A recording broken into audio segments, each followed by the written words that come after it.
Welcome to the McMillan Report. I'm Marilyn Wilkes, your host, and our guest is Erik Harms, an associate professor of anthropology and Southeast Asian studies. He teaches courses on post-war Vietnam, urban anthropology, Southeast Asian area studies, as well as theories of space, time, and social action. His ethnographic research in Vietnam has focused on the social and cultural effects of rapid urbanization on the fringes of Saigon. Today we'll talk with Professor Harms about his new book, Luxury and Rubble, Civility and Dispossession in the New Saigon. Welcome, Professor Harms. Hi, Marilyn. Thanks for inviting me. Sure. Let's start with your book. If you can, give us an overview of it.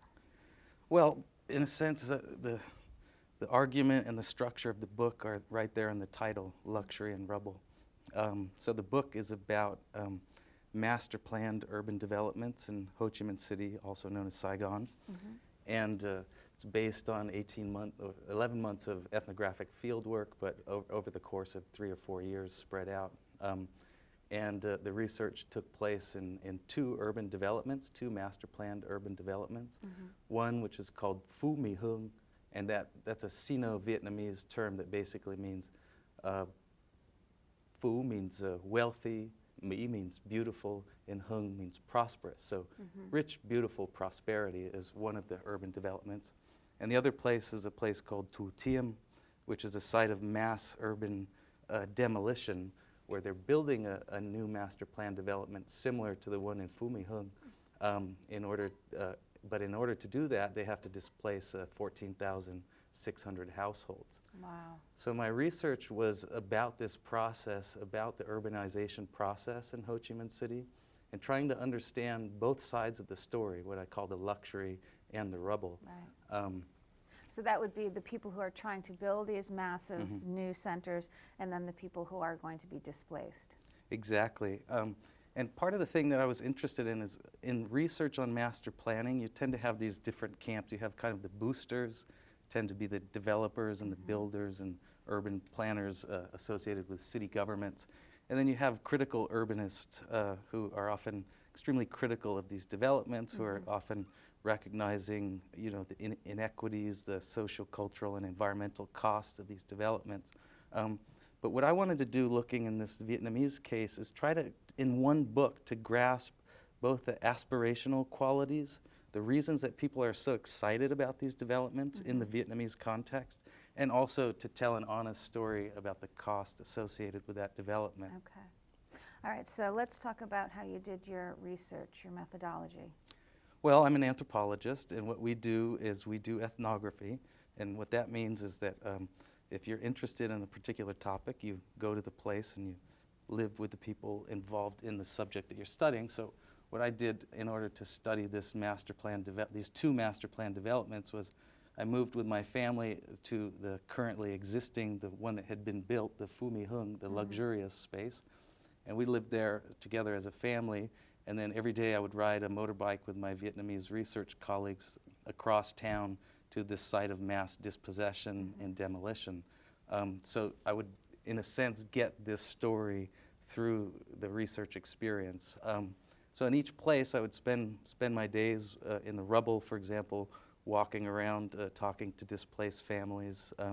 That would lead to a snowball approach, in the sense where you'd meet one person, they'd tell you all their stories, pull out all their property papers, tell you about their low compensation and their disputes with the authorities, and then they would introduce you to a friend who was going through the same process, and through that you'd get all these interviews. The same thing would happen in the luxurious urban development, where it's a kind of privatized space, so you can't just walk up to people and knock on their doors, but through introductions you would meet one family, that family would introduce you to another family.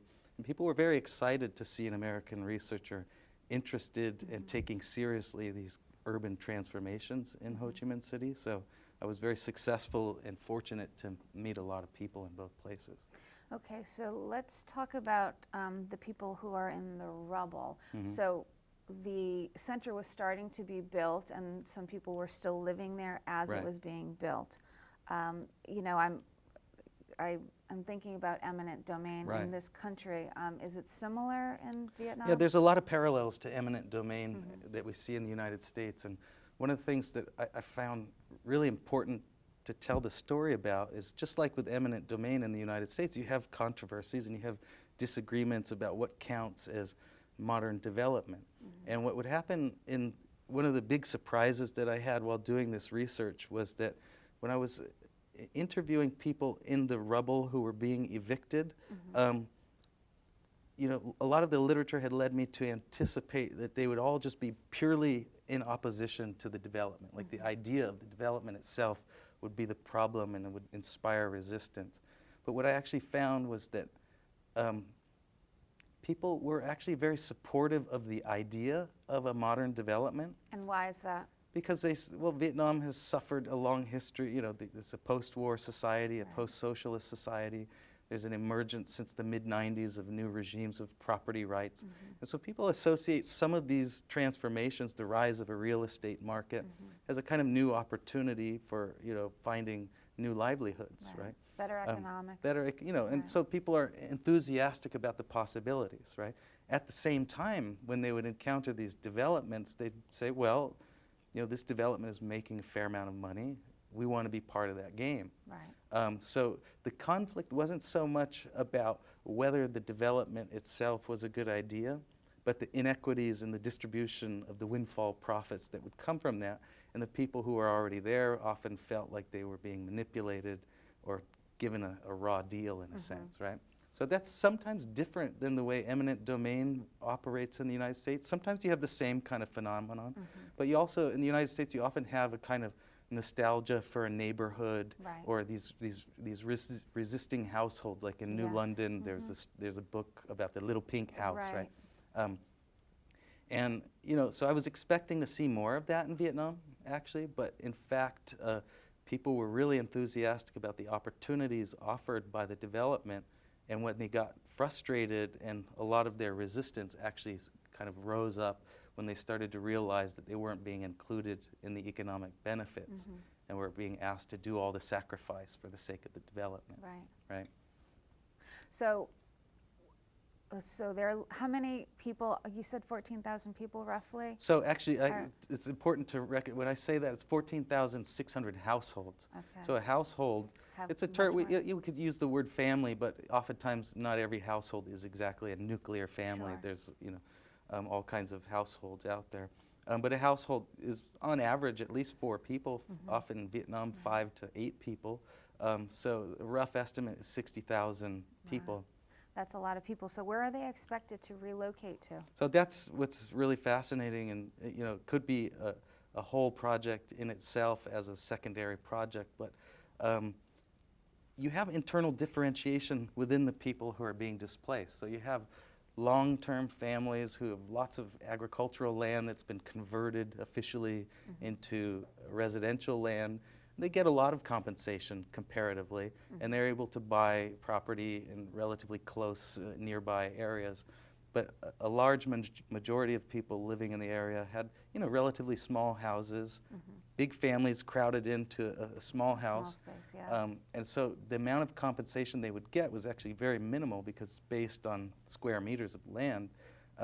And so they were often shunted off to really distant margins of the city, often with very little infrastructure, terrible schools, little employment opportunities, you know, precarious housing in general. But they were responsible for finding their own place. And so what also happened is you have this very different experiences, and this is another story that's often glossed over when you have, you know, writing about evictions and things like that. The different kinds of people. You tend to have a binary opposition between the evictors and the victims, right? But among the so-called victims, you also have, you know, people who are gaming the system, who are very creative and thoughtful about real estate practices. Some of them have already bought up real estate in areas surrounding the development. So their experience is very different from the people who had very little capital to begin with. So one of the goals of the book, and you know what I do a lot in the book, was to, you know, tell a much more complicated story about what was going on. So did you meet some of the people who did buy up other land in the vicinity? Yeah, yeah. Yeah. So, in this research process, it's interesting. I actually found doing the research, ethnographically speaking, to be very, I don't want to say easy, nothing's easy, but it was not difficult to get people to tell me stories and to meet people. Because it's a very dramatic story that people really wanted to share, right? Right. And through that process, oftentimes the people who were staying the longest in the zone of eviction were people who had the most, who were the most savvy and sophisticated about the process. Right. So for example, if you had already bought property on the outskirts of the development project, you could kind of play the system a little bit by refusing to move and doing all these things, like waiting for your compensation to rise in value and all these kind of things. And they tended to be the ones who were the most well off, and kind of, there was a very strange way in which they kind of were waiting out the process and playing a temporal game with the eviction authorities, like pushing it as far as they possibly could.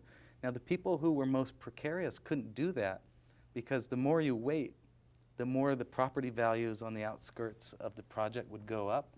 So if you kept waiting for higher compensation, even if you got higher compensation, you would be able to buy less. Right. Because, real estate markets and things like that. So people who had pre-existing capital were always hanging around and like willing to talk, and kind of, they had a little bit of a joking relationship about the whole process. Whereas people who'd been already evicted were like in extraordinarily dire circumstances. And you would actually have to go, my colleagues and I, we would ride our motorbikes basically all around the peripheral parts of the city to find these households who'd been evicted in this way. So has the center been fully built up since you've finished, during the course of you writing the book and finishing it? It's in the process. It's actually, that could be, again, another story of its own. It's one of the legitimizing logics, like you say, with eminent domain or these kinds of eviction processes. The legitimizing story is that we're going to build a modern master plan development, and you have to get rid of everyone at once so that you could build it according to the plan, right? And a lot of people in Vietnam are enthusiastic about that, because historically there's been a lot of urban infrastructure problems and mismanagement of the urbanization process. But what's ironic, I guess you might say, or frustrating to many people, is that now that the project is being built, a lot of the investors are actually not that enthusiastic about it. Why is that? Well, because there's historically downtown Ho Chi Minh City, which is called District 1, downtown Saigon, the old colonial core. It's been a vibrant real estate market. People love that, and it's a very sure bet in terms of investment. Whereas this district that they've cleared the land for with this Thu Thiem district is a little bit more risky. It involves a lot more long-term planning. So, people who are looking to turn a relatively quick real estate profit investment still continue to go to District 1. I see. So now what you have is this piecemeal dismantling of this original plan, and it's all becoming these kind of luxury villas, sort of middle-class dream villas that are being parceled out into this area. So this dream of a kind of completely organized master plan development where everything works and creates a public commons and all of these things is unfortunately being dismantled, which is, again, very frustrating to the people who made this gigantic sacrifice by moving from their land, right? And it does raise a lot of issues, a lot of questions in terms of the intention of planning authorities. There is a lot of there's a lot of corruption in Vietnam, of course, and real estate is one of the primary places in which, ill-gotten funds are placed into housing. Sure. Property is a real place where people often call it a kind of physical bank account, right? So you have a lot of unsavory characters who are involved in some of these real estate projects. Which, leads me to ask the question, for the people who are being displaced, I mean, is there any violence involved in getting them to move, or is it all very civil and legal in the process? Well, it's funny. I like to talk about the incivilities of civility, because one of the larger legitimizing rhetorics in contemporary Vietnam about the development of master planned urban development is that they're called civilized urban zones, right? The whole idea is to build a new form of urban civility, right? But in fact, this urban civility is built on this mass dispossession. Now, is there violence? The violence comes in spurts, right? And in many ways, the violence is kind of prevented because people know that the violence will come. So you have these occasional moments of violent eviction in the sense that you have someone who resists the process. Usually it's an individual. It's never a kind of large collective resistance, at least in terms of what I've seen. So an individual will be dragged out of their home. Oftentimes it's an elderly person who has some kind of moral stand against the process, but it's never an entire neighborhood or anything like that. Crowds will form and they'll see that, and that kind of oftentimes sends a message to others that you better not do that. So the violence comes in these spurts. It becomes public. People take cell phone videos, put it online, and then as a result, other people are a little bit more wary before that. So it's always like the threat of potential violence. Right. But I will say that compared to places like China, where there is like a little bit more draconian show of force, the Vietnamese state is a little bit in a more precarious relationship with its people. It's a lot more worried about things like the Tahrir Square and, you know, the Arab Spring. You know, this was happening not long after so Right. there's a sense of the need to negotiate and manage the possibility of civilian unrest. And, you know, surprisingly, no major uprisings have happened, although last year there was some mobilization over the South China Sea, and also some mass fish kills that happened in this past summer. Wow, okay. Right. So I'm wondering about where the people are coming to fill these luxury developments. I mean, is there a big market for them? Well, it's a kind of it's a self-reinforcing cycle, and in this real estate market, you have like this kind of unleashing of capital that happens, right? And this is one of the reasons why people can be so enthusiastic about the emergence of real estate, right? Is that it unleashes proper like value that is locked in homes, right? And this is one of the logics that a lot of you know, economists or people who advocate the universal institution of property rights and all of these, because they will say, look, you can unlock the mystery of capital, right? Is a famous phrase in that line of thinking, right? And it does happen for a lot of people. They're able to mobilize those assets and then become involved in a kind of real estate game. It's almost a shuffling of a shell game in some sort, right? So you have a lot of rising middle class, people who are upsizing in a sense, finding what might look like a middle class American home, whereas before people might have lived in a very narrow alleyway with a relatively small footprint.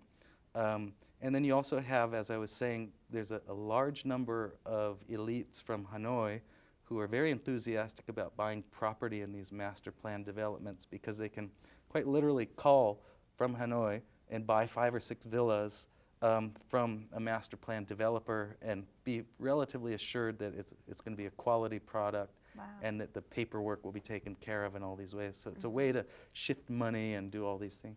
Plus you have foreign expats and all these others, and Vietnamese Americans who are starting to think about, you know, after the war ended in 1975, there's a lot of people who left the country. Right. They're starting to think that actually life in Vietnam is in some ways superior to life in the U.S.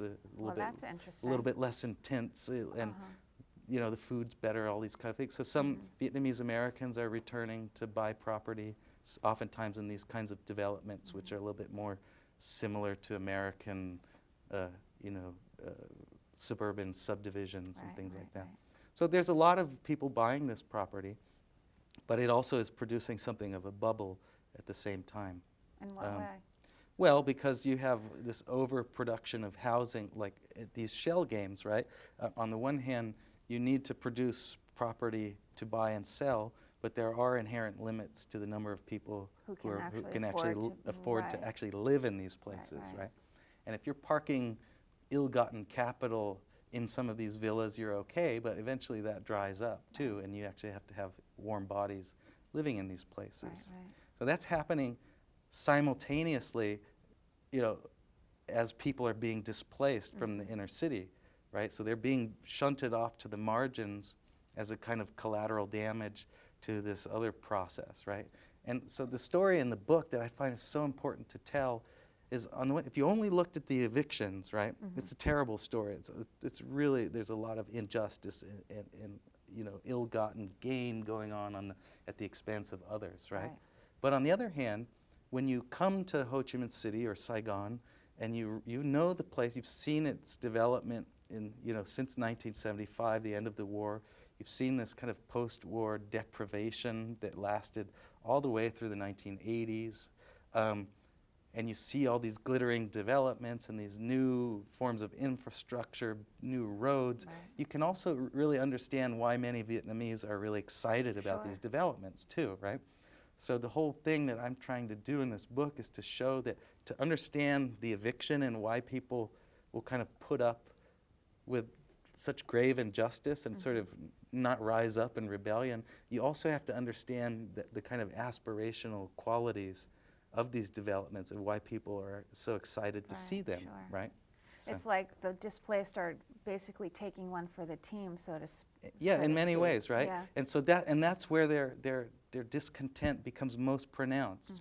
And it's very well put how you say that, taking it for the team. They pose it in the language of sacrifice, right?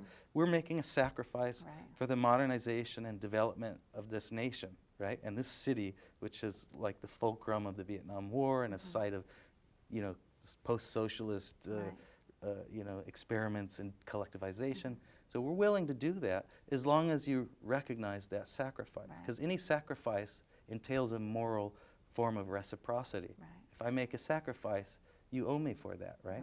So that leads me to ask, you know, there are costs for the human costs for the displacement. Is the government kind of playing any role in this process and helping the people who are displaced? I mean, are families being split up because they just can't find a place that will, you know, accommodate all of them? Yeah, so this is something that I don't dwell upon too much in the book, but it's something I'd really like to start writing more about in a way that might be more pragmatic and useful for the Vietnamese government. Because, of course, all of these, if you look at the literature and the official policies of these displacements, it's not land grabbing in an official sense, right? We're not just taking the land and doing nothing about the people. There are legal ramifications and requirements and obligations to take care of those who are displaced, right? And one of those is, you know, coming up with the, you know, education programs for people. So if you've been displaced, you could go do some kind of some training for job training and these kinds of things. But one of the things that I think is really frustrating is that people have this idea somehow, not just the Vietnamese authorities, but also foreign NGOs and World Bank and all these groups, that somehow job training is actually going to lead to jobs.